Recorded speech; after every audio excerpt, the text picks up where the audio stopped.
నికోదేముకి బోధించడం గురించి చూసినట్లయితే మనం యోహాను 3:1-21 దాకా, యోహాను 3వ అధ్యాయం 1-21 దాకా. యూదుల అధికారి అయిన నికోదేము అను పరిసయ్యుడు ఒకడుండెను. అతడు రాత్రి యందు ఆయన యొద్దకు వచ్చి, బోధకుడా, నీవు దేవుని యొద్ద నుండి వచ్చిన బోధకుడు అని మేము ఎరుగుదుము.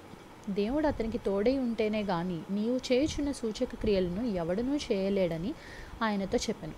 అందుకు యేసు అతనితో, ఒకడు క్రొత్తగా జన్మించితేనే గాని అతడు దేవుని రాజ్యంను చూడలేడని నీతో నిశ్చయముగా చెప్పుచున్నానెను. అందుకు నికోదేము, ముసలివాడైన మనుష్యుడు ఎలాగో జన్మింపగలడు? రెండవ మారు తల్లి గర్భమందు ప్రవేశించి జన్మింపగలడా అని ఆయన్ను అడుగ్గా, యేసు ఇట్లనెను, ఒకడు నీటి మూలముగాను ఆత్మ మూలముగాను జన్మించితేనే కానీ దేవుని రాజ్యంలో ప్రవేశింపలేడని నీతో నిశ్చయముగా చెప్పుచున్నానెను. శరీర మూలముగా జన్మించినది శరీరమును, ఆత్మ మూలముగా జన్మించినది ఆత్మయు నై ఉన్నది. మీరు క్రొత్తగా జన్మింపవలనని నేను మీతో చెప్పినందుకు ఆశ్చర్యపడవద్దు. గాలి తనకిష్టమైన చోటను విసురును, నీవు దాని శబ్దమును విందువే గాని అది ఎక్కడ నుండి వచ్చునో ఎక్కడికి పోవునో నీకు తెలియదు. ఆత్మ మూలముగా జన్మించిన ప్రతివాడును అలాగే ఉన్నాడనెను. అందుకు నికోదేము, ఈ సంగతులు ఎలాగూ సాధ్యములని ఆయన అడుగ్గా, యేసు ఇట్లనెను, నీవు ఇజ్రాయేలీయులకు బోధకుడవై ఉండి వీటిని ఎరుగవా? మేము ఎరిగిన సంగతియే చెప్పుచున్నాము, చూచిన దానికే సాక్ష్యం ఇచ్చుచున్నాము. మా సాక్ష్యం మీరు అంగీకరింపరని నీతో నిశ్చయముగా చెప్పుచున్నానని. భూ సంబంధమైన సంగతులను నేను మీతో చెప్తే మీరు నమ్మకున్నప్పుడు పరలోక సంబంధమైనవి మీతో చెప్పిన ఎడల ఎలాగూ నమ్ముదురు?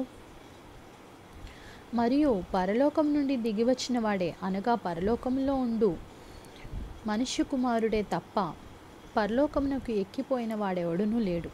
అరణ్యంలో మోషే సర్పమును ఎలాగూ ఎత్తెనో అలాగే విశ్వసించు ప్రతివాడును నశింపక ఆయన ద్వారా నిత్యజీవం పొందునట్లు మనుష్య కుమారుడు ఎత్తబడవలెను. దేవుడు లోకమును ఎంతో ప్రేమించెను కాగా ఆయన తన అద్వితీయ కుమారునిగా పుట్టిన వాని యందు విశ్వాసముంచు ప్రతివాడును నశింపక నిత్యజీవం పొందునట్లు ఆయన్ను అనుగ్రహించును. లోకము తన కుమారుని ద్వారా రక్షణ పొందుటకే గాని లోకమునకు తీర్పు తీర్చుటకు దేవుడు ఆయన్ను లోకంలోనికి పంపలేదు. మనకి ఇక్కడ నికోదేముకి బాప్తిసం తీసుకుంటే కొత్తగా జన్మించడం గురించి, అలాగే యేసుక్రీస్తు వారిని నమ్మడం గురించి ఇక్కడ చెప్తున్నారనమాట. లోకము తన కుమారుని ద్వారా రక్షణ పొందుటకే గాని లోకమునకు తీర్పు తీర్చుటకు దేవుడు ఆయన్ను లోకంలోనికి పంపలేదు. యేసుక్రీస్తు ద్వారా రక్షణ కలగడానికి కానీ తీర్పు తీర్చడానికి పంపబడలేదని చెప్తున్నారు. ఆయన యందు విశ్వాసం ఉంచు వానికి తీర్పు తీర్చబడదు. విశ్వసింపని వాడు దేవుని అద్వితీయ కుమారుని నామమందు విశ్వసించలేదు కనుక వానికి ఇంతకు మునిపే తీర్పు తీర్చబడిను. ఆ తీర్పు ఇదే: వెలుగు లోకంలోనికి వచ్చెను, కానీ తమ క్రియలు చెడ్డవైనందున మనుష్యులు వెలుగును ప్రేమింపక చీకటినే ప్రేమించిరి. దుష్కార్యం చేయు ప్రతివాడును వెలుగును ద్వేషించును, తన క్రియలు దుష్క్రియలుగా కనపడకుండునట్లు వెలుగునొద్దకు రాడు. సత్యవర్తనుడైతే తన క్రియలు దేవుని మూలముగా చేయబడి ఉన్నవని ప్రత్యక్షపరచబడినట్లు వెలుగునొద్దకు వచ్చును అని చెప్పి మరి వాక్యాన్ని బోధించారన్నమాట.